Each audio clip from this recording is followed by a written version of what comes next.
Esse fim de semana, antes de dar sequência, esse fim de semana eu vou disponibilizar um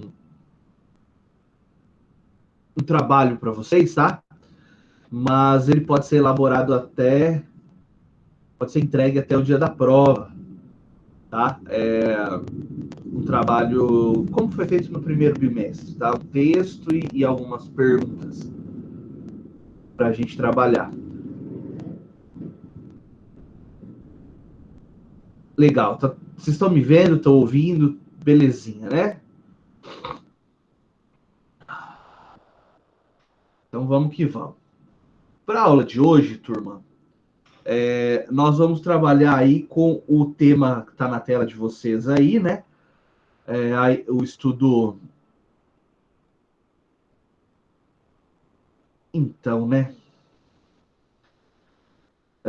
Alguém não pode fazer isso para mim, porque senão eu vou ter que parar aqui, abrir o meu Zap Web. Se alguém puder fazer isso que a Natália sugeriu, eu agradeço, tá? Alguém se voluntaria? Beleza. Obrigado. Obrigado. Valeu, Carla. Valeu mesmo. Então, nós vamos dar sequência nesse estudo, né? O direito na teoria social contemporânea.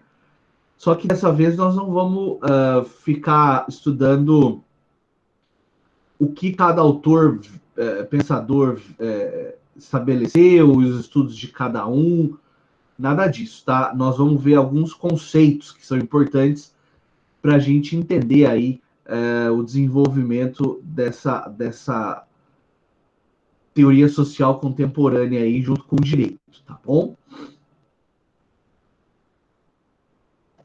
Legal, o pessoal tá chegando, não sei se deu problema no link ou no próprio ambiente conhecer lá, mas o importante é que estamos juntos aí agora.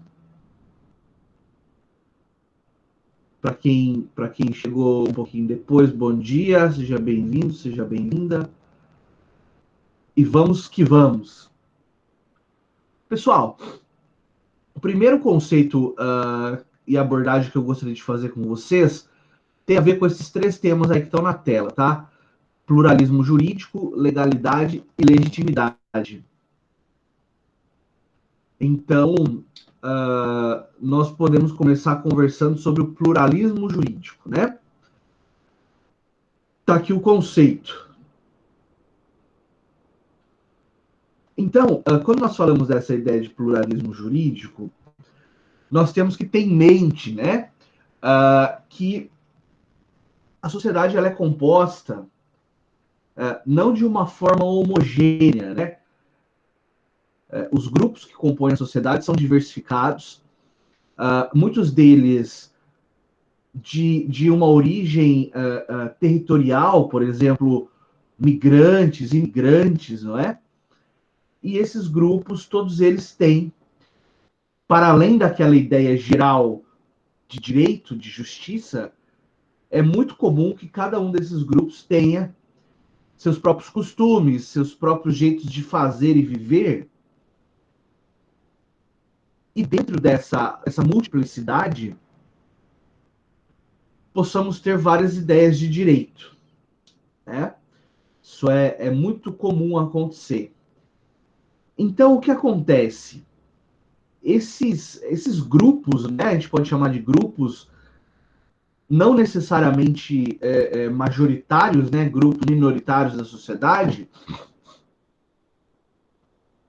eles clamam, não é, pelo reconhecimento e pela concretização de direitos.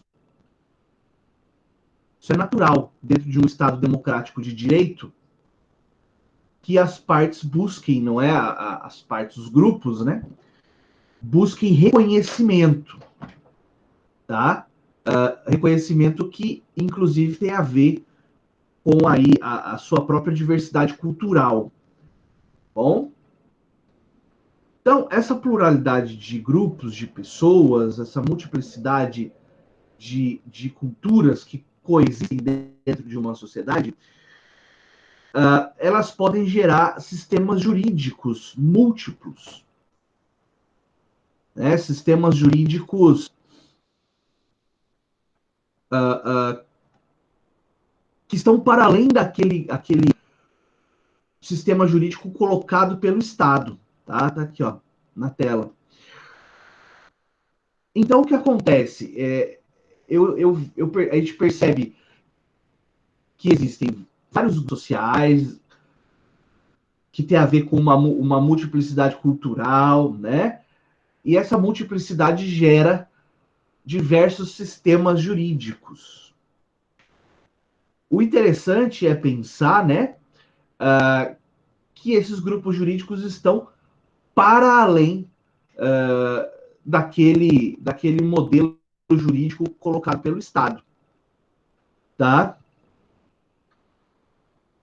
E o porquê que isso acontece, né? Porque nós, desde o movimento de evolução do Estado, da organização estatal, que começa após o fim da monarquia absolutista, nós temos um desenvolvimento de um modelo novo de Estado, né? Onde nós saímos daquele padrão no qual o monarca também produzia o direito, né? Influenciado pelo pensamento do Montesquieu. Esse novo modelo de Estado ele se divide em funções, não é? É aquilo que nós já estudamos quando nós falamos aí da tripartição de funções. Creio que vocês devam ter visto isso em outras disciplinas, né? Mas também não é novidade para nós aqui, então. Vocês bem sabem que o Barão de Montesquieu criou aquela obra chamada, escreveu a obra chamada Espírito das Leis, né? E a partir daí ele determinou no seu estudo, enfim, chegou à conclusão de que o ideal era repartir o poder que antes era exercido unicamente pelo rei absolutista. E daí a discussão, né? Se nós chamamos os três poderes de poderes ou chamamos os três poderes de três funções. Não sei se já ouviu falar disso. Tecnicamente falando, é mais adequado chamar de três funções, tá? Porque o poder do Estado é um só. É um poder soberano. E ele se subdivide em três funções básicas, segundo Montesquieu: legislativo, executivo e judiciário. Tá? Então, o que acontece? A partir da Revolução Francesa, começou a produção legislativa passou, então, para esse poder legislativo. E o poder legislativo adquiriu grande destaque na organização do Estado. Tá? Por quê? Por que não o executivo e por que não o judiciário? Ora, porque o executivo acabava de ser combatido, não é? Quando você teve a revolução que depôs o monarca absolutista.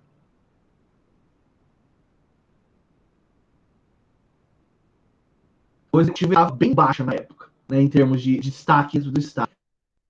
E o judiciário na época? Porque o poder judiciário, na França, pós-revolução, e na França até antes mesmo da revolução, o poder judiciário era exercido o poder judiciário era composto, né, pelos aristocratas, por pessoas então que tinham certo destaque, né, na corte. E como a Revolução Francesa veio para acabar com todos esses privilégios, né, de classes sociais, pelo menos era a intenção dela, os juízes eles eram tratados com muita desconfiança, tá, na época. Então o poder judiciário também não tinha destaque. Acabou sobrando esse espaço para o poder legislativo, que vocês bem sabem, pretensamente, ele era composto por representantes do povo. Assim sendo, nada melhor do que os representantes do povo para poder escrever as leis que iam reger aquele novo Estado. Tá? Por isso que o poder legislativo adquiriu grande protagonismo nessa época pós-Revolução Francesa. Claro, né, que junto com a Revolução Francesa nós temos também ali pertinho a Revolução Industrial, né, e a partir daí a aplicação de um positivismo jurídico, que nós já vimos em outros encontros, né, uma espécie de formalismo, tá? Um formalismo dogmático, no sentido de que a lei, por ser feita por representantes do povo, não é? Tinha aí o monopólio, tá aqui, ó, para a criação do que é o direito. Então, turma, esse direito criado dessa forma, atrelada ao Estado, tá? Com influências do capitalismo, o avanço do positivismo, né? Esse direito ele tende a ser um direito que ignora as diferenças que existem na sociedade, tá? Ele tende a ser um direito muito formal, muito preocupado com o processo de elaboração da lei, efetivamente, que perde atenção ou não dedica atenção para a sociedade a qual essa lei é dirigida. Então, passa a haver um descompasso entre a produção legislativa e os anseios sociais. Tá? É claro que eu não posso ter um direito para cada uma das pessoas, para cada um dos indivíduos, né? Mas, para além dessa linha mediana, dessa linha média de direito, ou seja, uma ideia geral de certo e errado, existem, como eu disse para vocês, coexistindo dentro de um mesmo território, dentro de uma mesma sociedade, diversos grupos sociais. E nem sempre aquele direito que é imposto pelo Estado vai resolver problemas que acontecem no seio, no interior desses grupos sociais, tá? Daí esse descompasso. Pois bem, ainda nesse avanço desse formalismo dogmático, que na verdade ele revela também o próprio desenvolvimento da ciência jurídica moderna, né? Esse direito que nós temos hoje, ele não nasce do nada, né? Ele não foi dado por uma divindade. Ele precisou passar por momentos de erros e acertos, como qualquer outra ciência, né? E dentro desse desenvolvimento da ciência jurídica, surge no século XIX uma obra muito importante, né? Tá aqui, ó, que tem a ver com esse formalismo dogmático, mas é uma obra de suma importância, tá? Talvez hoje, olhando para trás, seja possível criticar o que o Hans Kelsen propôs. Mas, na época, a obra foi de suma importância, não é à toa que nós ainda hoje falamos dela e vamos falar durante muito tempo, tá? O Hans Kelsen, ou Kelsen, né, como você queira, ele é um jurista austríaco, mais ou menos ali do início do século XIX, né? Fim do século XIX, início do século XX, desculpa, 1920, 1900 e alguma coisa. E ele publicou esse livro chamado A Teoria Pura do Direito. O que isso quer dizer, né? Por teoria pura do direito, ele quer dizer o seguinte: o direito deve ser uma ciência que não pode ser influenciada pela sociologia, pela filosofia, pela economia, por outras áreas do conhecimento, pela política, pela psicologia. Então, é uma tentativa de purificar o direito, de livrar o direito dessas influências externas. Lembrem, turma, que nós estamos ainda vivendo muita influência do positivismo, né? De tratar as ciências sociais sob a influência de ciências naturais, né? Então, a proposta do Kelsey é essa, de separar, de apartar o direito de todas essas influências, para que o direito possa ser produção técnica tão somente. E daí também essa ideia que está na tela de vocês, de acabar com esse dualismo entre o Estado de um lado e o direito do outro. A proposta do Hans Kelsen é unificar, né? Unificar essas ideias. Então, só poderia pensar em produção legislativa se fosse dentro do Estado, né? E eu só posso pensar no Estado se ele for legitimado pelas leis. Então, o que nós temos aí é uma autojustificação do Estado, né? O Estado cria as leis e essas leis legitimam a própria existência do Estado, a própria atuação do Estado, tá? Então é um círculo virtuoso, eu diria, nesse caso. Um círculo virtuoso, no qual, olha que interessante isso, a produção legislativa, o direito, ele é legitimado pela presença do Estado, e o Estado, ao mesmo tempo, é legitimado pela presença das leis que ele mesmo cria, né? Então, por exemplo, quando você pensa, vocês devem ter visto isso já em direito constitucional, né? Está tendo já constitucional, uma ideia de autolimitação do poder, né? Acho que foi dito isso para vocês já, que o constitucionalismo tem como uma das suas razões de existir a limitação do poder. Então, é o Estado que antes era absolutista, por exemplo, que tinha poder absoluto, fazia o que queria, porque o Estado era o rei, lembra da famosa frase? Né? O Estado sou eu. Então, o que acontece? A partir do final desse período absolutista e o surgimento dessa ideia de um Estado de direito, significa o seguinte: a Constituição é o foco da existência do Estado, sim. A Constituição ela formata o Estado, né? Ela dá forma para o Estado, mas ao mesmo tempo a Constituição cuida de limitar o poder do Estado.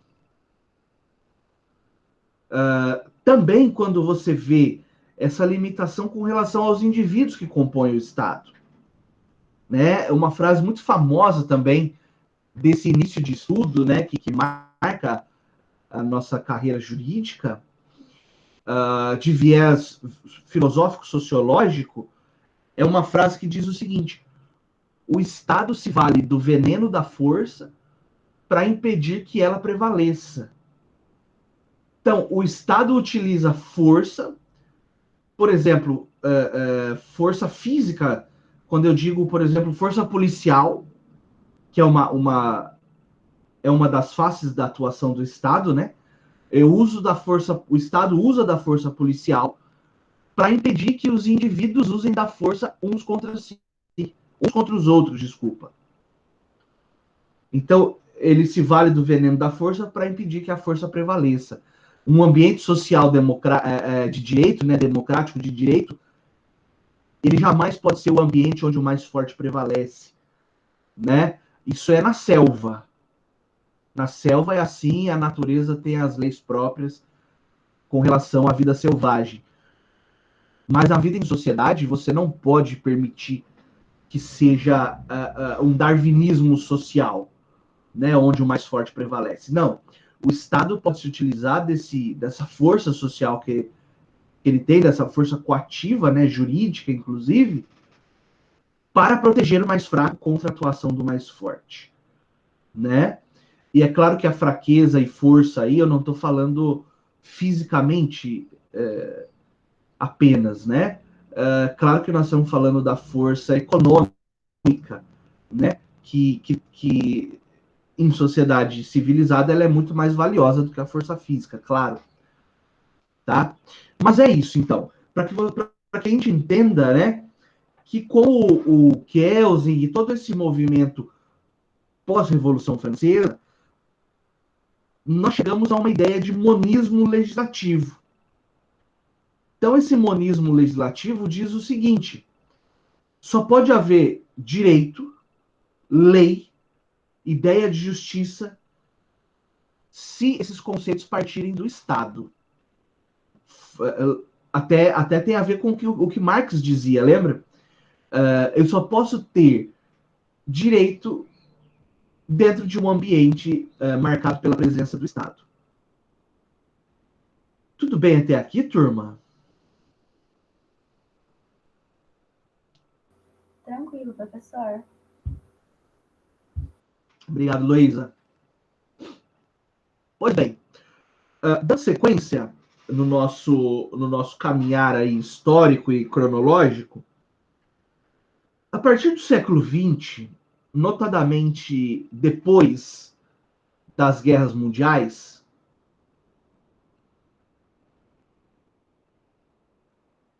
só um dado antes, turma, aquela pirâmide, lembra da pirâmide normativa, com a Constituição no topo e os demais tipos de normas abaixo? Esse modelo de pirâmide foi o próprio Hans Kelsen, né? Eu marquei o nome dele de novo aqui, ó, de negrito. Foi o próprio Kelsen que pensou, tá? Para ver como que ele é importante para o desenvolvimento da ciência jurídica, né? Esse pensador, então, só para que lembrem, ele é austríaco, ele foi ministro da guerra e depois ele ocupou um cargo vitalício, né? De juiz no Tribunal Federal Austríaco. Tá? Ele é de suma importância para o direito ocidental. Pois bem, o que acontece então? Essa ideia de que o Estado tem o monopólio da produção legal, né? Ele vai, claro, justificado por uma organização burocrática, né? Aquilo que nós já vimos com Max Weber, né? Buscando uma unificação do direito. Como eu disse para vocês, esse direito homogêneo, por assim dizer, que vale para todos, ele é importante, óbvio, porque eu preciso ter um ponto de partida, né? Eu preciso ter uma tábula rasa do que é certo e errado em sociedade. E busca, então, essa unificação nacional. E, claro, né, a supremacia da lei do Estado. Ora, parece lógico hoje, se nós pensarmos, né, que eu tenha uma organização mínima e suprema necessária para reger a nossa vida. Como eu disse, eu não posso ter o Código Civil do João Felipe, o Código Penal do Laertes, e assim sucessivamente. Por quê? Porque é preciso ter uma uniformidade com relação a esses temas que são mais pujantes, né, que são mais importantes dentro da sociedade. O que é crime para mim tem que ser crime para o resto da sociedade. O que vale para mim em termos de contratos tem que valer para o resto da sociedade e assim por diante. Um dos problemas que são apontados com relação a essa uniformização é justamente que ela despreza, né, a nuances e detalhes que podem haver dentro desses grupos culturais que se colocam dentro de uma mesma sociedade. Tá. Bom, essa ideia de um monismo legislativo, ela vai vigendo, vai acontecendo, como eu disse, ela é saudável em certo ponto, mas depois das guerras mundiais, tá? Ou da Grande Guerra Mundial, né? Tem gente que fala que foi uma guerra só dividida em duas fases. Tem gente que fala que são duas guerras diferentes, isso pouco importa agora. Então, a partir da segunda metade do século XX, nós temos esse fenômeno chamado de globalização, né, que é uma abertura maior de fronteiras, a circulação das pessoas, modernização dos meios de produção, né? Vocês sabem que durante a guerra os avanços tecnológicos são gigantescos, não é? Claro que avanços tecnológicos primeiro visando matar o inimigo, né? E daí, quando a guerra acaba, esses avanços são adaptados para o uso civil, para o uso em sociedade. Também, com a globalização, muito mais do que o fluxo de pessoas, o fluxo do capital, né, passa a ser motor desse movimento de globalização, porque vocês sabem que o capitalismo ele só quer uma coisa, né? Se ele fosse uma pessoa, se a gente pudesse personalizar ou personificar o capitalismo como um ser humano, ele só tem uma vontade, né? Um apetite, que é expandir-se. Tá? O capitalismo ele não tem outro propósito, senão expansão. E com o pós-guerra, além da abertura de fronteiras, fluxo de pessoas, de tecnologias e tudo mais, também o capital passou a expandir suas fronteiras, né? A chegar até o ponto que nós temos hoje, não é verdade? De uma expansão gigantesca do capitalismo e do próprio capital, no sentido de que aquele capitalismo de produção que o Marx tanto estudou, né? Weber também e outros pensadores do século passado e retrasado, ele já foi substituído por um capitalismo financeiro, né? Que é o próximo passo do capitalismo, que a gente vai ver com muita força a partir de 2005, 2008 para cá, essa expansão do capitalismo financeiro, tá? Que, na verdade, são reflexos da modernidade, né? Da ultramodernidade. Seria inocência pensar que o capitalismo não se adaptaria, né? Mas então, nós vemos com essa ideia de globalização que aconteceu um fenômeno muito interessante com relação ao pluralismo jurídico. Aqueles países que estão no centro do capitalismo mundial, ditos países desenvolvidos, eles tendem, não é algo absoluto, né, mas é uma tendência. Eles possuem uma tendência de ter um direito mais uniformizado, tá? Por quê? Porque nos países centrais do capitalismo existe uma cobertura estatal, claro, conforme o modelo de Estado que cada um adota, né? Mas existe uma presença estatal maior. Como a presença do Estado é maior, o direito posto pelo Estado tende a prevalecer. Né? Então, você pega um país como a Alemanha, por exemplo, onde a presença estatal ela é quase que absoluta, né? Até pelo tamanho do Estado e por toda a história que existe naquele lugar. Vê que ali o direito do Estado, aquele direito posto pelo legislador eleito, ele tende a ser prevalente, ou seja, ele tende a ocupar todos os espaços de conformação da sociedade, né? Estou falando da área jurídica, né? Claro que a religião, a família e outros institutos, cada um cumpre o seu papel. Aqui nós estamos falando unicamente do direito. Por outro lado, aqueles países ditos periféricos, as nomenclaturas vão mudando ao longo do tempo, né? A história muda também as nomenclaturas, mas a gente pode chamar de países ditos periféricos, aqueles que estão às margens do capitalismo, né? Passamos a enxergar neles uma presença menor do Estado, ou seja, o Estado não preenche todos esses campos sociais, esses espaços de conformação, né, que cabem ao direito. E a partir daí surge a necessidade dos grupos sociais organizarem-se por iniciativa própria, tá? E é onde surge aquilo que foi chamado, tá aí na tela de vocês, de um direito alternativo, né? Que é a essência do pluralismo jurídico. O que quer dizer isso, professor? Ora, isso quer dizer, assim, de forma mais simples, que embora eu possua o direito do Estado, ele tem vigência no território todo, né? Por exemplo, o Código Penal brasileiro, ele vale nos 4 cantos do país, ponto.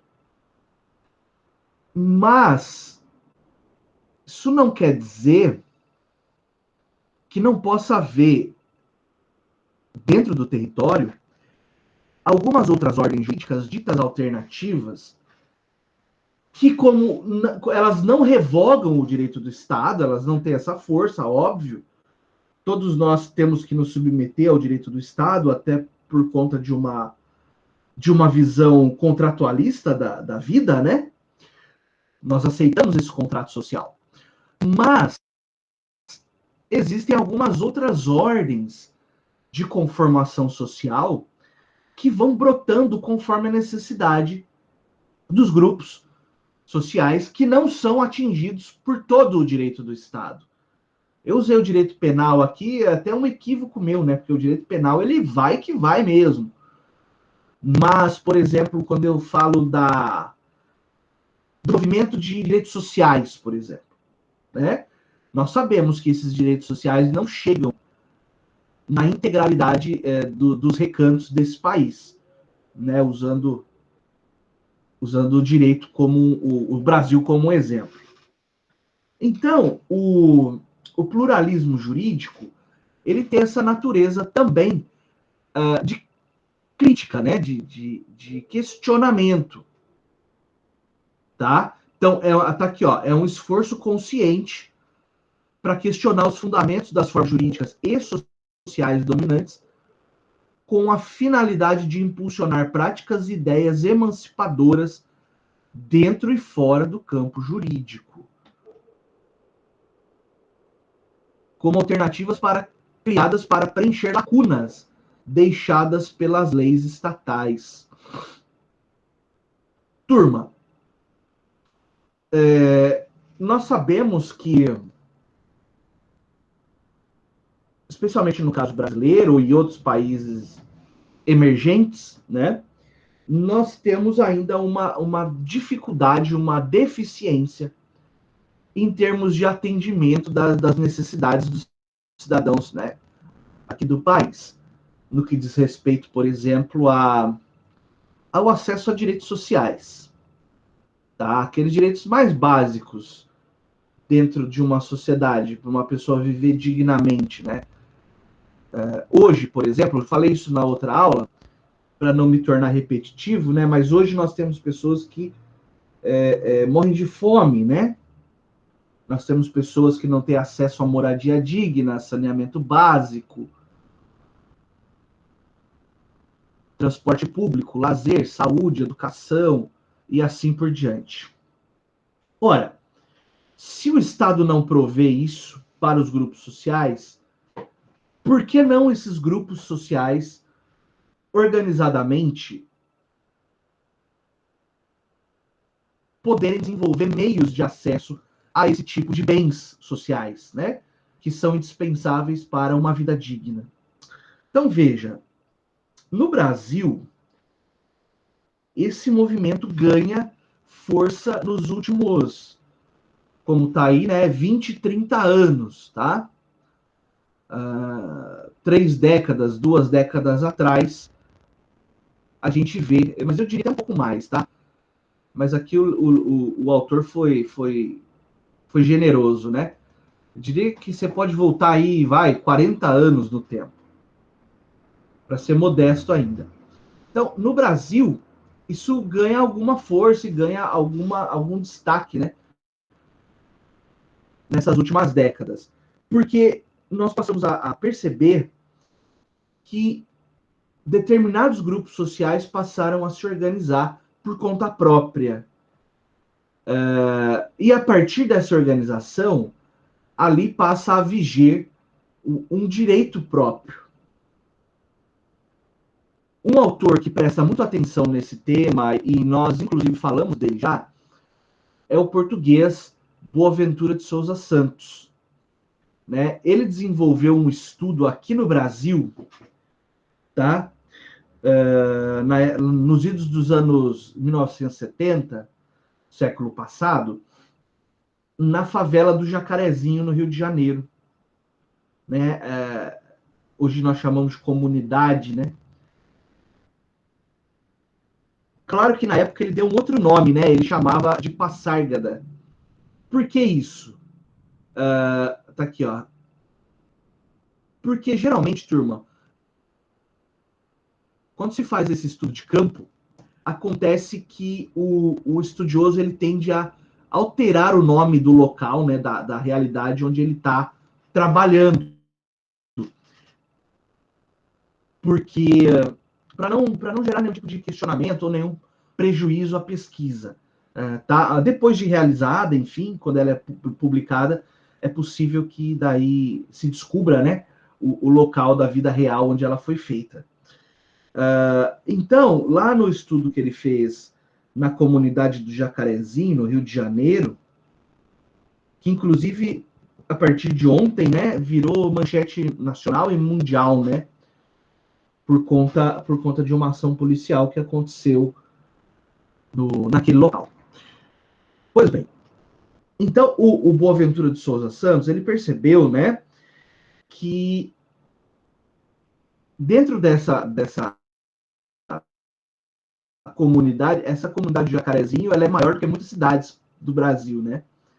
E tem os mesmos problemas, né, de qualquer outra cidade. Só que não tem um prefeito, por exemplo, né, o prefeito da comunidade, enfim. Não existem essas estruturas formais, né? Então, o que acontece? O Boaventura de Souza Santos percebeu o desenvolvimento de associações. Então, essas associações de moradores passou a se dedicar a resolver problemas da comunidade. Porque, se for esperar a atuação do Estado, dificilmente vai acontecer, tá? E aqui, turma, quando eu estou falando da ideia da comunidade, é claro que vocês sabem que 99% das pessoas que residem nesses locais, antes chamados favelas, hoje chamados comunidades, são pessoas que trabalham honestamente, não é? Que vivem sua vida tal como nós, né? Trabalhando de forma honesta, querendo ser feliz, né? Querendo realizar seus sonhos. Então, a gente tem que, num primeiro momento, afastar aquela ideia de que, porque se trata de uma comunidade, todo mundo anda com um fuzil AK-47 e com uma buchinha de cocaína na mão, né? Não, lógico que não é isso. Então, essas pessoas se deparavam com problemas, por exemplo, tem um problema de saneamento básico, precisa dar vazão ao esgoto, existe um problema de fornecimento de energia elétrica, enfim, de água potável e tantos outros problemas, não é? Que podem acontecer numa sociedade. E juntos, organizados em associações, passaram a buscar solução para esse tipo de problema. Ora, agindo por conta própria, por meio de, por exemplo, de constituição de fundos, de poupanças, de vaquinhas, não é? Para comprar o que era preciso para solucionar o problema. Em outros momentos, levando a reivindicação até o Estado, né? Conforme a necessidade vem a solução. Então, isso passou a ser encarado pelo Boaventura Souza Santos como realmente um direito alternativo, um direito paralelo, por assim dizer, né? Claro que também esses grupos, essa comunidade, não é, enfrenta a questão de ter que lidar com traficantes, que ter que lidar com milícia, né? Que daí é a parte indesejável, né? Dessas comunidades, mas lá estão e precisam de atenção. Então, turma, nós temos essa ideia, não é? De que dentro do Estado organizado existem outros grupos paralelos, por assim dizer, que ao mesmo tempo que se submetem ao Estado por não receber a atenção dele, buscam meios alternativos para soluções dos problemas, não é? E a partir daí passa a viger uma espécie de direito alternativo. Só a título de exemplo recente, quando a pandemia da Covid-19 chegou até essas comunidades, as favelas, né, nós vimos exemplos de auto-organização, né? Não sei se chegaram a ter contato com esse tipo de informação, mas, por exemplo, como a Organização Mundial de Saúde recomenda o isolamento social e o afastamento, o distanciamento social, né? As associações nomearam, porque se voluntariaram, né, moradores daquela região, da comunidade. É interessante isso, né? Porque dentro da comunidade, da favela, eu tenho bairros, por assim dizer, né? Porque é muito grande. Paraisópolis, acho que mais de 500 mil pessoas, né? Em São Paulo. Então, é muita gente, né? Então, o que acontece? Essas associações criaram fiscais, não é? Pessoas que se voluntariaram para fiscalizar efetivamente as ruas daquela localidade, pessoas transitassem sem necessidade. Porque, como eu disse, a recomendação era o isolamento social. Então, isso mostra, né, um poder de auto-organização. Depois vieram notícias, por exemplo, de que as associações estavam promovendo arrecadação de mantimentos para aquelas famílias que efetivamente ficaram impossibilitadas de trabalhar por conta da pandemia. Então, arrecada, distribui, vê quem precisa e assim por diante. Ora, isso é, né, uma forma de auto-organização que nós podemos usar como exemplo as comunidades, notadamente aqui onde foi feito o estudo, né, sociológico do Boaventura Souza Santos, na comunidade do Jacarezinho, no Rio de Janeiro. Tá? Eu não vou entrar no mérito. Pois não. Ele, então, o que ele descobriu, né, nessas comunidades aí é que não só ali, né, como outras, a população não espera o Estado para fazer e faz sem ficar esperando. O governo vai asfaltar a rua, o governo vai... Eles mesmos tomam iniciativa, né? Seria basicamente isso, né? Exatamente. Eles não esperam o Estado fazer, fazem por conta própria e, não raro, fazem melhor do que o Estado faria. Né? Então, é exatamente isso. Por conta de ser esse Estado, por nós sermos um país periférico, né? Quem sabe um dia nós chegaremos a um momento de desenvolvimento social, eu não sei quando, né? Não sou mãe de Ná, mas eu tenho essa fé que nós vamos chegar lá, né? Nós vamos viver um padrão aí europeu de alta qualidade ainda. Vai chegar um momento no qual o Estado vai conseguir atingir todas essas pessoas, eu espero. Né? E a partir daí o direito do Estado vai prevalecer, tal qual acontece nos países centrais, né? Por exemplo, você vai falar assim, mas lá na Suécia eu tenho grupos sociais distintos. Tá, tudo bem, né? Se for para pensar no grupo dos ciganos, por exemplo, que tem no mundo todo, né? E lá na Suécia eu tenho uma comunidade cigana. que tem um direito próprio. Sim, mas a hora que um membro dessa comunidade precisar de um atendimento médico, é o Estado que vai dar, né? E vai dar com excelente qualidade.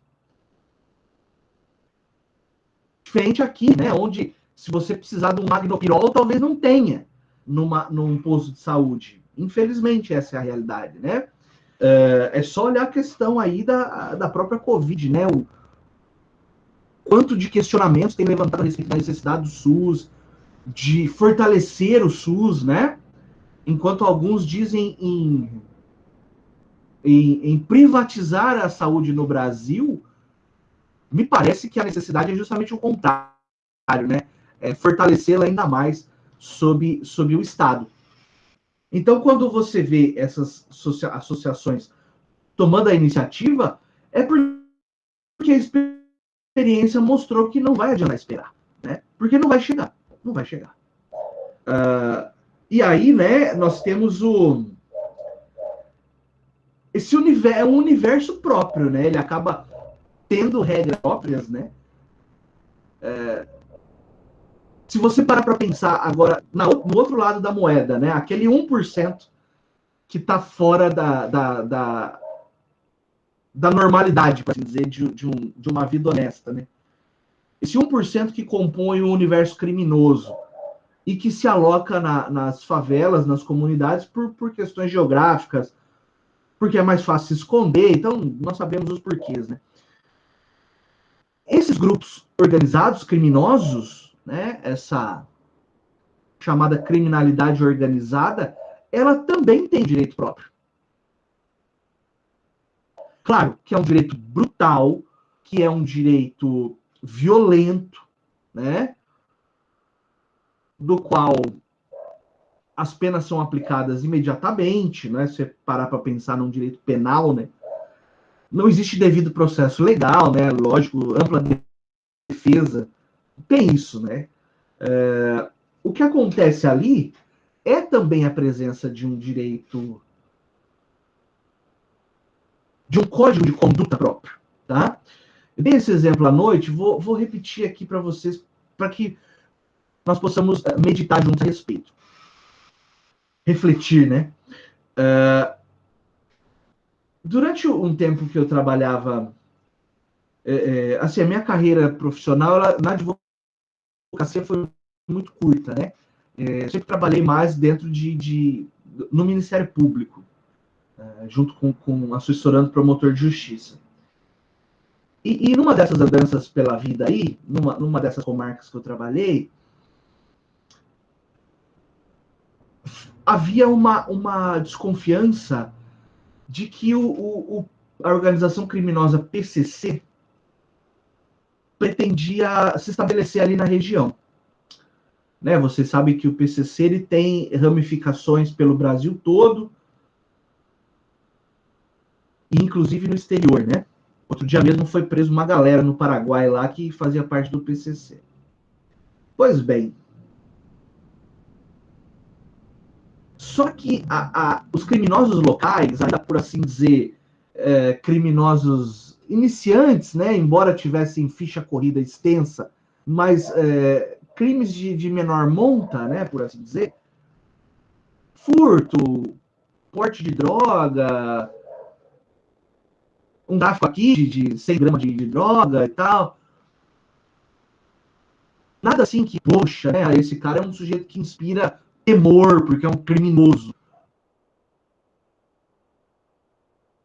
Não, era um criminoso. Uma ralé, assim, por dizer.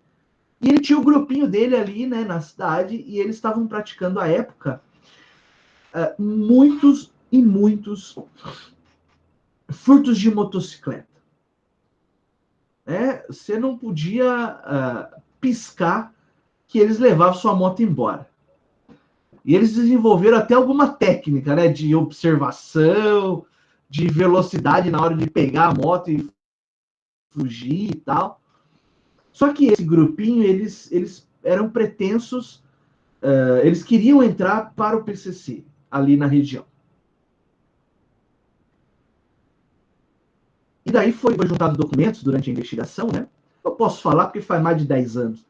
Foi juntado documentos na investigação que traziam algumas diretrizes do alto comando do PCC para que ali pudesse ser instalado, né, uma filial, por assim dizer, e esses sujeitos fossem admitidos como membros da organização. Então, a primeira diretriz, a mais importante, foi a seguinte: deve cessar imediatamente os furtos de moto. E quem for pego daqui para frente furtando moto, quem der causa, né, a investigação por conta disso, o PC vai tomar conta. Não preciso falar mais nada, né? O sujeito aparece aí na beira de um rio, né, assassinado. Por quê? Porque os furtos de moto estavam despertando a atenção da polícia. E isso não é bom para os negócios. Nós sabemos que o comércio de moto furtada não é das atividades do PCC, né? Eles se preocupam com coisa maior, não é verdade? Então, veja, é uma ordem que vira lei e se não for cumprida, ela vai ser executada, né? E o interessante, turma, é que depois e era uma cartinha com data, com assinatura, sabe? Um documento interno, assim, se você quiser chamar assim, né? Um documento interno da firma PCC. E o interessante é que da data daquele documento para diante, o número de furtos de moto simplesmente zerou, ou praticamente zerou. Por quê? Porque vem uma ordem dessa dentro do mundo da bandidagem, o sujeito vai arriscar não cumprir? Não vai, né? Ele não vai fazer uma bobagem dessa. Tá? E uma outra diretriz para ingressar no PCC era praticar o homicídio de um agente de segurança pública.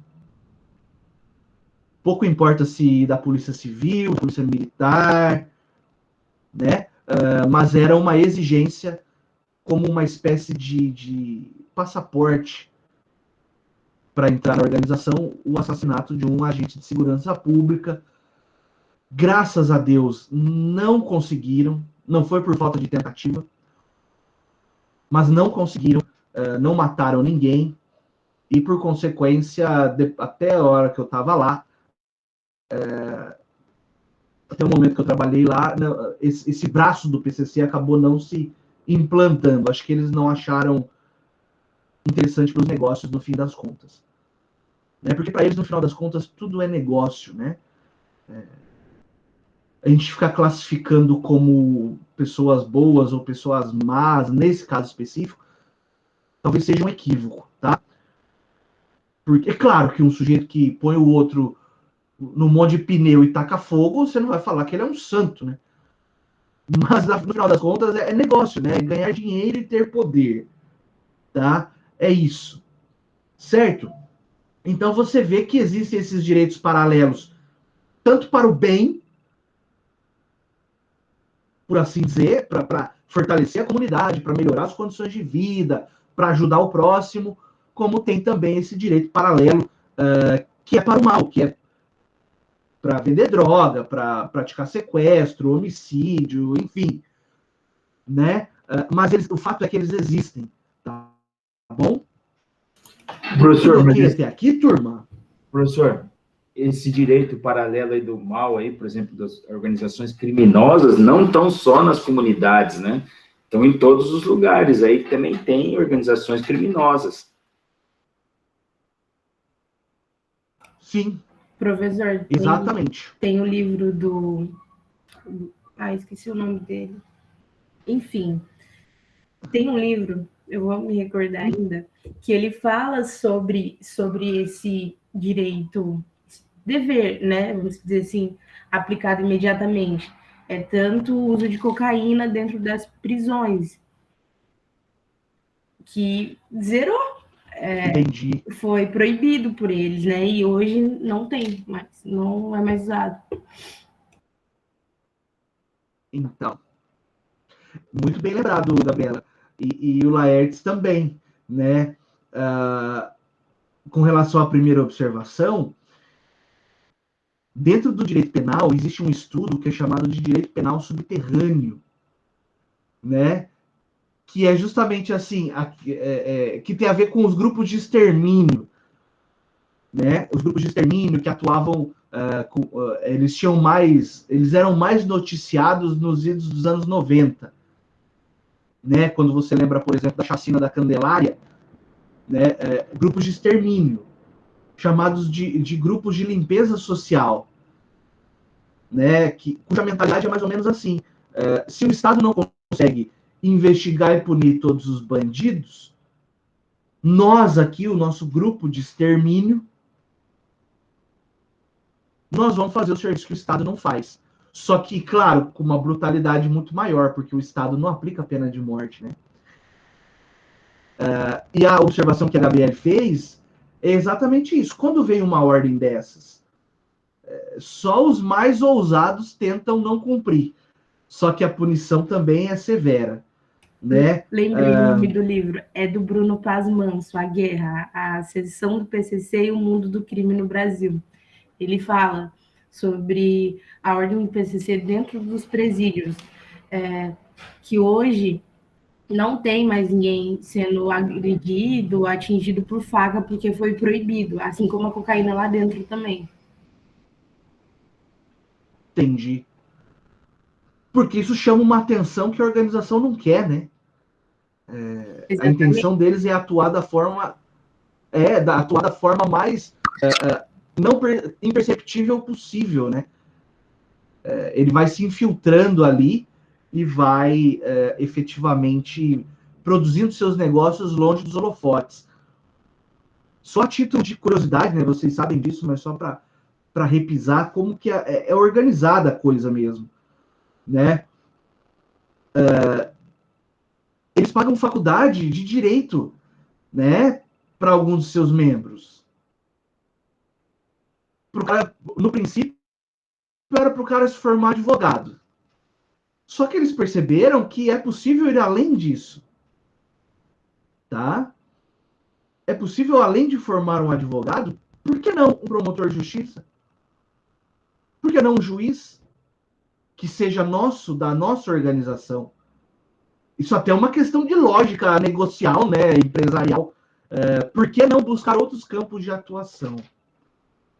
É claro que eu não vou ser leviano ao ponto de dizer fulano ou cicrano, eu nem conheço e nem quero conhecer, né, alguém que seja desse mundo. Mas nós sabemos que nos grandes centros isso existe, né? Professor, seria inocência dizer que não. Oi? Eu acho que lá no Embu, se não me engano, lá o prefeito lá era um dos líderes do PCC, alguma coisa assim, foi eleito e acho que teve que ter, não sei se teve impeachment, foi impedido, mas ele era alguma coisa assim. Aí, ó. Não, a organização ela vai para todos os campos possíveis, ela joga os tentáculos em todos os campos que sejam possíveis dela atuar e controlar. Sempre na busca do poder, né? É interessante isso, né? E onde ela não elege o dela, ela seleciona, né, o eleitorado está naqueles que eles escolhem, né? A Tropa de Elite 2 lá tem muito disso, né, da realidade. Aquilo lá não é muito longe do que acontece no dia a dia, não, desses lugares, tá? Infelizmente. Muito bom. Aí, turma, dentro dessa análise, o Boaventura Souza Santos, né, e demais estudiosos do lulismo, ele percebe efetivamente. Opa, aí, da vaguinha aqui. Ele percebe efetivamente, não é? Que eu tenho essa ideia de um direito elitista, né? Que é lacunoso, que não consegue, né, responder a todos os anseios, esse direito do Estado. Então, para preencher essas lacunas, vem esse direito dito paralelo, esse direito alternativo, aqui voltando as atenções para esse direito alternativo que busca benefícios para a sociedade, tá? Esse das organizações criminosas é uma realidade, mas aqui o foco, nesse momento agora, que esse direito alternativo ele vem, né, Ó, informalmente, sem a interferência do Estado, não é para tentar solver ou solucionar essas graves desigualdades econômicas, né?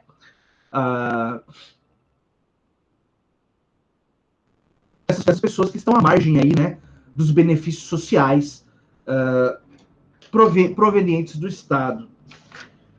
Uma interessante discussão, turma, que nós já passamos aqui em outros momentos, é sobre a atuação do direito como um elemento de exclusão social, né? O direito posto pelo Estado, o direito formal, ele tende a ser aquele direito excludente, né? Que a própria criminologia radical já havia previsto, que nós conversamos aqui, mas eu diria que talvez não só no âmbito do direito penal, né? Mas em outras esferas também acaba sendo um direito excludente que empurra as pessoas, determinadas pessoas, para a margem da sociedade. Fiquemos com o exemplo do direito penal, né? Eu vejo uma preocupação muito grande dos alunos aqui dessa instituição, da nossa instituição. Sei lá, nos últimos 5 anos para cá, eu tenho visto nos trabalhos de conclusão de curso muitos artigos preocupados com a questão carcerária, né, no Brasil. A questão penitenciária, o problema da superlotação, da falência dos presídios, né? Outro dia nós vimos aí um sujeito que ficou 15 anos preso provisoriamente, quer dizer, sem motivo nenhum. Enfim. E não raro, quando nós estudamos, né, o direito penitenciário, você encontra lá uma tese assim, olha, o sujeito ele tem que ser ressocializado e daí ele volta para a sociedade. Então ele fica lá 10 anos preso, aprendendo a se tornar um ser humano melhor, e depois ele volta para a sociedade. Então ele foi ressocializado. Ora, turma, com a devida vênia, né? Peço licença. Mas indivíduos que vivem em muitas dessas comunidades, anteriormente ditas favelas, nos grandes centros do Brasil, eles nunca tiveram contato nenhum com o Estado antes do direito penal encontrá-los, né? E como é que eu vou falar que o sujeito vai ser ressocializado se nem socializado ele foi? Né? Assim, tem muita gente nesse país, infelizmente, que só vai ter a presença do Estado na sua vida através do direito penal. Né? E antes que alguém possa se revoltar comigo, eu não estou passando a mão na cabeça de ninguém. Não é isso. Né? Não estou aqui fazendo apologia a criminoso, né? Apologia ao crime. Tá? Não é à toa que eu dedico a minha carreira e o meu estudo ao Ministério Público, que é um órgão de persecução penal. Tá? Nós sabemos que o caminho não é aliviar, não é para ninguém, não é isso que eu estou dizendo. Mas é um dado sociológico que você também não pode fechar os olhos e virar as costas, né? Estamos falando aqui a aula inteira. Olha, tem lugares que o Estado não chega. Sempre fazendo aquela ressalva. Não chega com saúde, não chega com educação, não chega com alimentação, infraestrutura, mas ele chega com o fuzil. Né? Ele chega com a viatura. Também não estou falando mal da polícia, não. Ele está cumprindo ordens. Está cumprindo o papel dela. Eu estou falando de um contexto muito maior do que essas questões pontuais.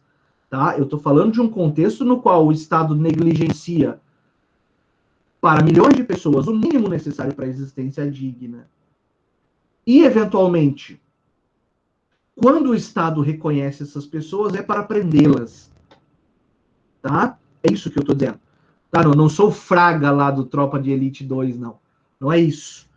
Tá? A gente sabe que existem situações e situações. Mas como que eu posso dizer, né, por exemplo, em alguns casos, para um jovem dessas periferias, que ele precisa seguir um modelo que é aceito em sociedade como certo, quando os únicos modelos que ele tem desde quando ele nasceu são esses modelos voltados para uma atuação criminosa, né? O homem, ele não deixa de ser produto do meio. Essa frase ainda é verdade. Então, dentro de uma sociedade de consumo, dentro de uma sociedade que negligencia para muitas pessoas o mínimo necessário para a sua existência, e ao mesmo tempo exige delas um determinado comportamento, essas distorções podem acontecer. Né? É aquilo que na criminologia é chamado de teoria ecológica. Né? O sujeito, dentro daquele ambiente, ele extrai os modelos que estão ali, à mão. Né? Aí alguém pode dizer, mas eu conheço uma pessoa, o caso de uma pessoa que saiu de uma comunidade e hoje estuda em Harvard. Legal. Eu conheço um sujeito que saiu de uma comunidade e hoje é ministro do STF. Legal. E eu te pergunto, quantos meninos desses não estudam em Harvard? Quantos meninos desses nunca leram um livro? Quantos meninos desses não estão no STF? Claro que não tem nenhum ministro hoje no STF que tenha saído de uma comunidade, mas é só um exemplo. É a mesma coisa de eu dizer assim, eu tenho Neymar, mas eu tenho quantos milhões de não Neymar, não é? Quantos milhares, talvez, de jogador de bola que quis seguir essa carreira hoje passa fome. Né? Então, quantos eu preciso para ter um Neymar? Então, é isso que eu estou querendo dizer para você. Tá? Porque pode ser um contra-argumento que diga o seguinte, mas é só querer que vence na vida. Isso aí parece orelha de livro de autoajuda, né? Existem uma série de fatores que, infelizmente, impedem as pessoas de vencerem na vida nesse modelo ocidental que nós temos de vitória, né? Para isso, e não sou eu, né? Quem sou eu na fila do pão para querer impor uma tese? Não é isso. O que eu estou reproduzindo para vocês aqui é a tese de muitos penalistas que adotam aquilo que é chamado de teoria da co-culpabilidade. Né? Rapidamente, o que é isso? Vou pôr aqui no chat, né? O nome bonitinho. Teoria da co-culpabilidade. É dizer o seguinte, culpabilidade. Essa tese diz o seguinte, olha, como o Estado não preenche essas necessidades do indivíduo, eventualmente ele acaba fazendo parte da criminalidade, esse sujeito que foi esmagado pela sociedade, ele precisa ter uma diminuição na pena. Essa teoria ela não é aceita no Brasil, tá? Não precisa se espantar. Né? Ela é uma teoria do direito penal, mas ela não é aplicada aqui no Brasil. Porque isso, em certa medida, resultaria numa desculpa para o sujeito ser criminoso, né? Talvez. Mas existe, né? É uma teoria criminológica, sociológica, que explica justamente isso. O indivíduo que é abandonado pelo Estado, quando ele entra para a criminalidade, ele precisa de uma compensação por esse abandono. Tá? Quer ver? O sujeito que é pai dessa teoria, ou um dos pais, é eu acho que o Eugênio vem antes. Acho que é Eugênio Raul Zaffaroni. Já ouviram falar dele ou não? É um penalista argentino. Tá? Ele tem essa explicação. Veja, independente disso, o pluralismo ele gera todo esse tipo de debate, né? No qual você tem ordens concomitantes atuando no mesmo estado, uma preocupação com esse direito alternativo e quais são os limites dele, também uma preocupação com a falta do direito do Estado atuando na vida de todo mundo, notadamente para trazer esses bens sociais, né? E dentro do pluralismo, nós vemos ainda choques culturais muito presentes, né? Que merecem nossa atenção. Por quê? Né? Deixa eu achar o top. Aqui, ó. Porque é possível que dentro de uma mesma sociedade eu tenha grupos culturais diversos, né? E daí o que acontece? O direito do Estado, embora ele tenha validade em todo o território, ele se imponha para cada um de nós, ele acaba colidindo com a ideia de direito dentro daquele grupo cultural. Quer ver um exemplo? Depois eu vou mandar também o texto para vocês, tá? Mas eu vou extrair o exemplo de lá. De uma obra chamada A Opacidade do Direito. O autor se chama Carlos Carcova, também argentino. Argentino ou boliviano, agora não me recordo. Então ele traz um caso do que aconteceu nos Estados Unidos. Os Estados Unidos também é um país onde muitas pessoas procuram se mudar para lá, né? Para tentar alcançar o sucesso americano, enfim, a terra das oportunidades. E houve uma época um fluxo migratório de pessoas saídas da Nigéria e passaram a viver nos Estados Unidos. Tá, beleza. Não vou entrar aqui no mérito se viviam legalmente, isso não interessa. O fato é que em algumas etnias da Nigéria existe um ritual de passagem para as mulheres, que é assim, após a primeira menstruação, então ela deixa de ser menina, passa a ser mulher, né, para a cultura deles, e vem um ritual que é um ritual no qual se corta, se retira, eu vou falar, corta fora, né, o clitóris da moça.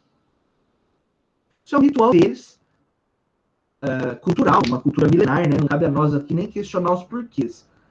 Mas, fato é que esse ritual era realizado no território norte-americano, por esses grupos.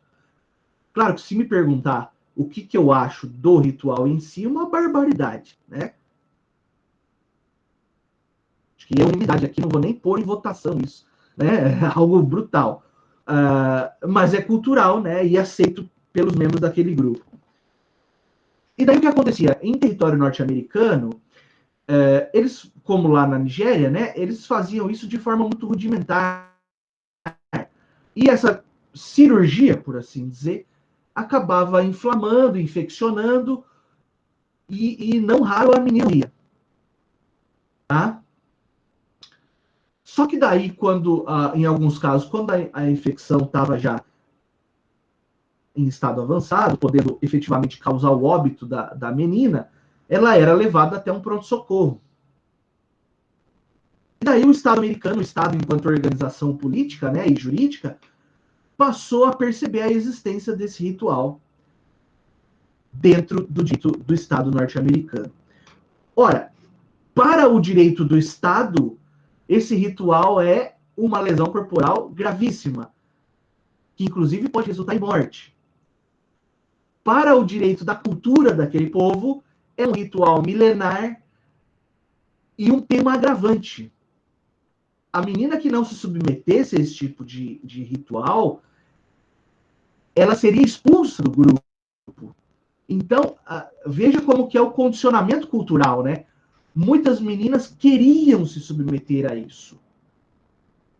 Mesmo tendo toda essa consequência fisiológica, né? Eu acho assim, os órgãos do corpo humano, eles estão ali por alguma razão. Não é à toa. Né? Não é à toa que uma mulher tem um clitóris, né? Tem toda uma concepção biológica para isso, que também é de bilhões de anos de evolução. Mas algumas delas efetivamente queriam submeter-se com medo de serem expulsas do grupo social. Esse caso, turma, é claro, né, que o Estado, enquanto organização jurídica, processou essas pessoas que praticavam o ato, e da defesa era assim, mas é cultural, isso é parte do que nós somos, fazer isso. Não se deve analisar sobre um aspecto de é bom ou ruim, ou a gente faz por bem ou por mal. A gente faz, porque os nossos antepassados faziam, e os antepassados deles, e assim por diante. Esse caso chega até a Suprema Corte norte-americana, né? E a decisão cai justamente nessa pergunta que eu vou sublinhar aqui para vocês agora na tua tela. Aí, ó. O direito deve interferir em práticas culturais arraigadas de um povo? Arraigadas quer dizer enraizadas, né? A solução que o tribunal norte-americano deu foi no seguinte sentido. Tá, é um traço cultural, respeita-se a cultura, só que o Estado precisa regrar isso. O Estado precisa dar um mínimo de segurança para as meninas que vão se submeter a esse tipo de cirurgia, de ritual. Então ficou determinado assim, quando chega a garota se submeter a esse tipo de ritual, deverá ser feito numa unidade de saúde. Não é por um médico que estará aí protegido, não é? Ele não estará cometendo crime. Para que eu consiga, ao mesmo tempo, manter viva a cultura e fazê-lo da forma mais higiênica e de acordo com normas sanitárias. E, além disso, a menina não poderá ser obrigada a submeter-se a esse tipo de conduta. Foi uma situação, né, Stephanie, na qual o Poder Judiciário, o Estado, ele tentou conservar uma cultura com respeito a ela e, ao mesmo tempo, garantir segurança para aqueles que vão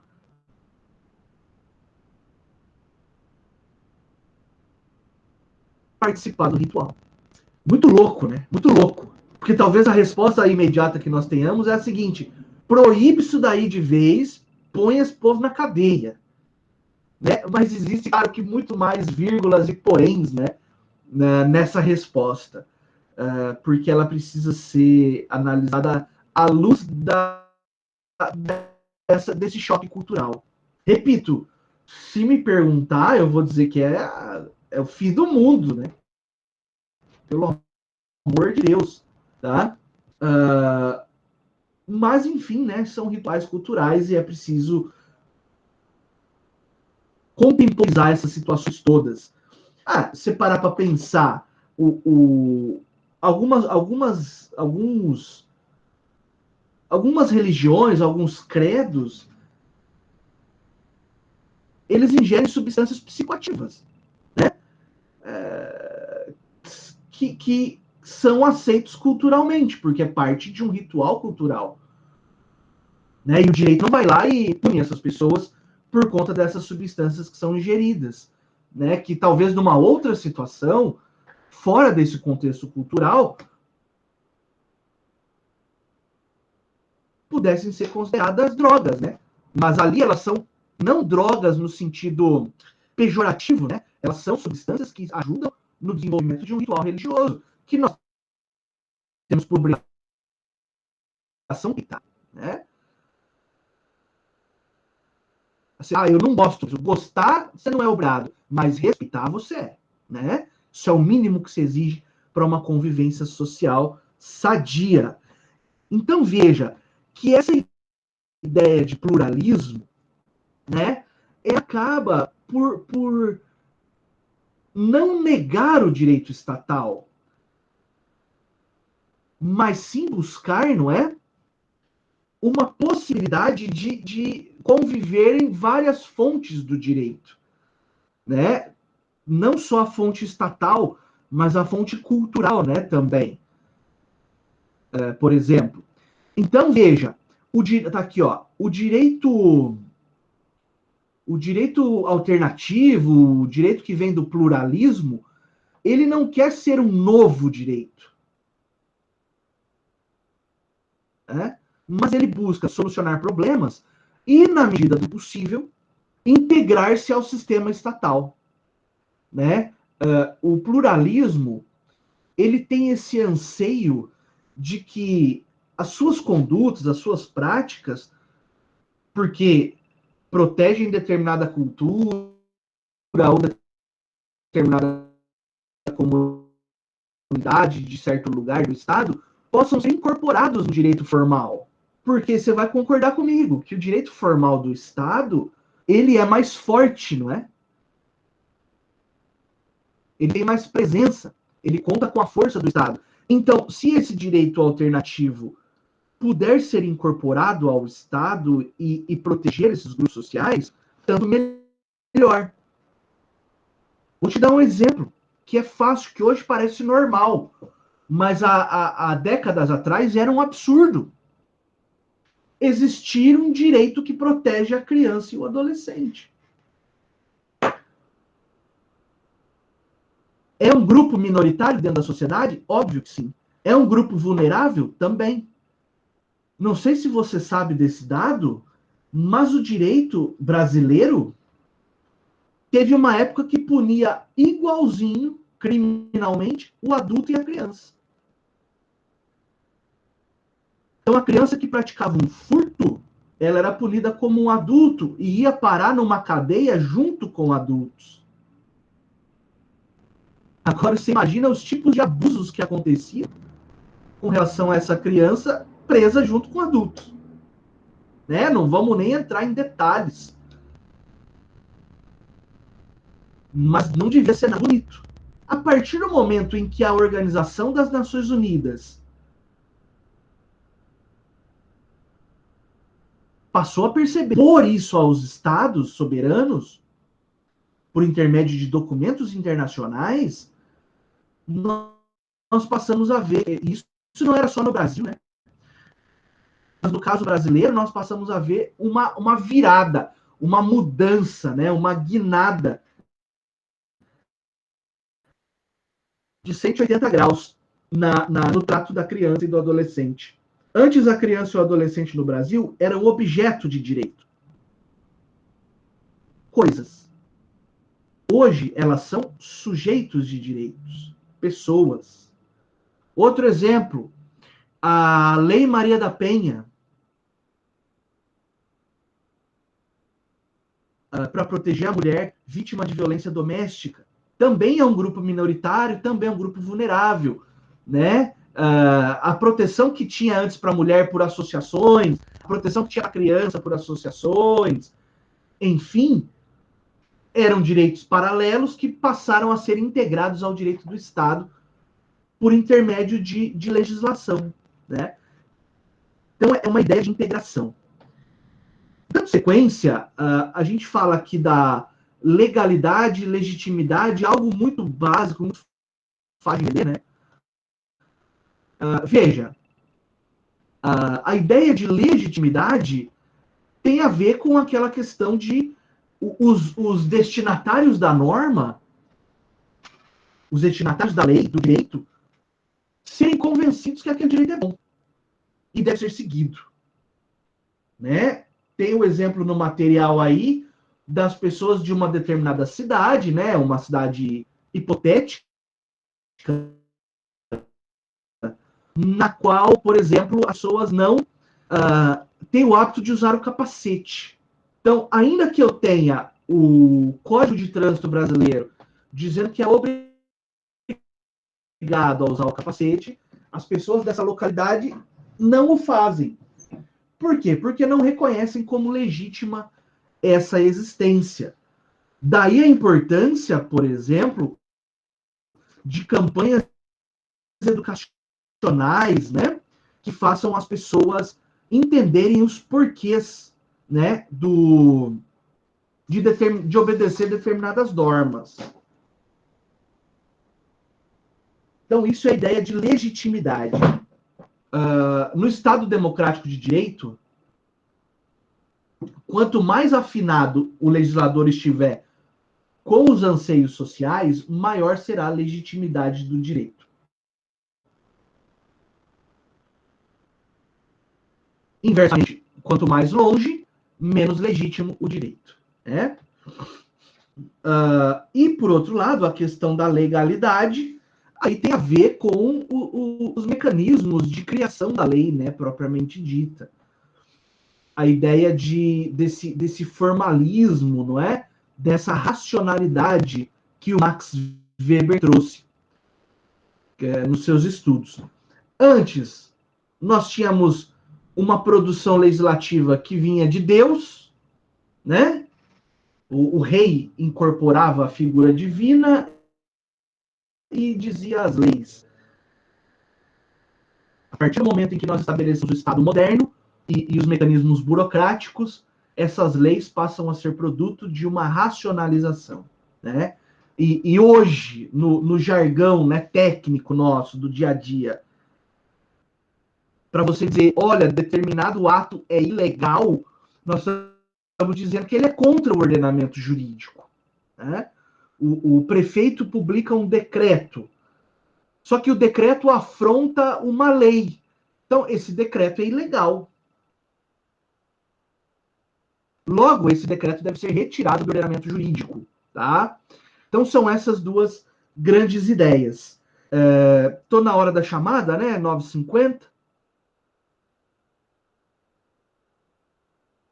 Nós daremos sequência na próxima aula, ainda nesse material, conversando sobre direito e mudança social.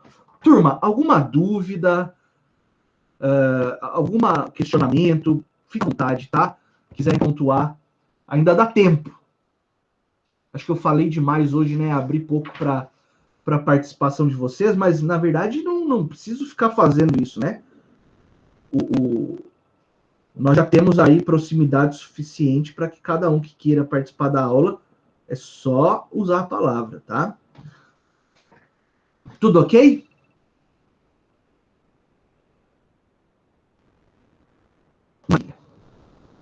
Eu vou mandar depois esse material que eu citei para vocês, tá? E depois, quando eu preparar o trabalhinho, aí eu aviso dizendo que já está disponível. Vamos lá, então, para a chamadinha?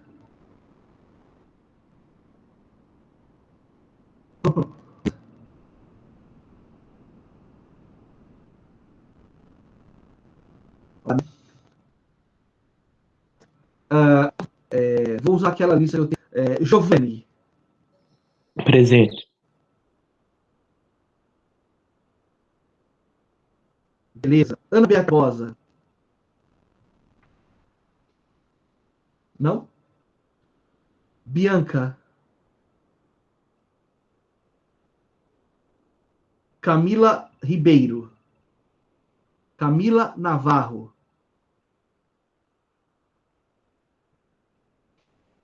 Clara. Aqui. Edson.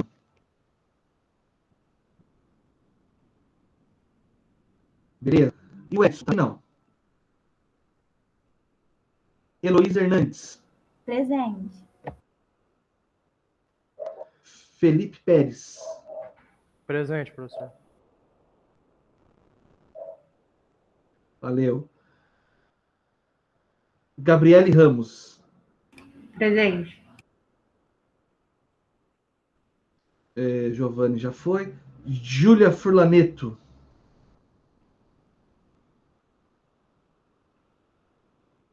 Tá. João Melchior. Joyce. Presente. Camila Davance.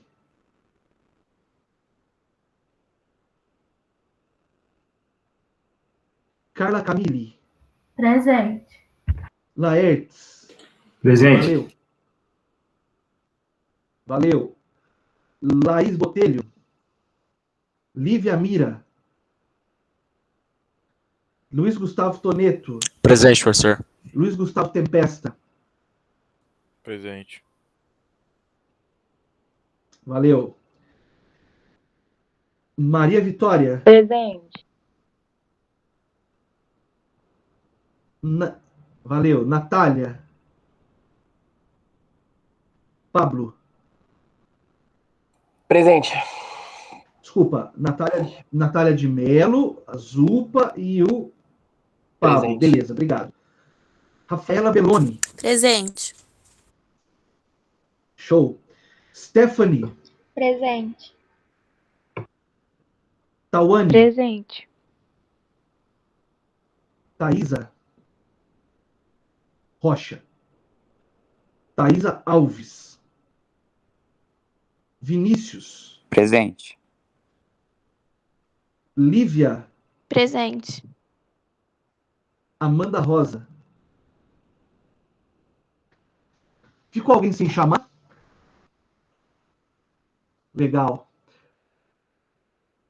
Pessoal, como sempre, uma alegria estar com vocês. Obrigado pela presença. Desejo para vocês um bom fim de semana, tá? Descansem, estudem, cuidem-se acima de tudo. E nós nos encontramos na próxima aula e no nosso grupão de Zap Zap. Valeu! Obrigada, professor. Ótimo final de semana. Obrigado, professor. Igualmente. Tchau, professora. Obrigada. Bom final de semana. Valeu, pessoal. Obrigado. Tudo de bom para vocês. Obrigado, Heloísa. Obrigado, Maria Vitória, Carla, Tawane. Muito bom, muito bom.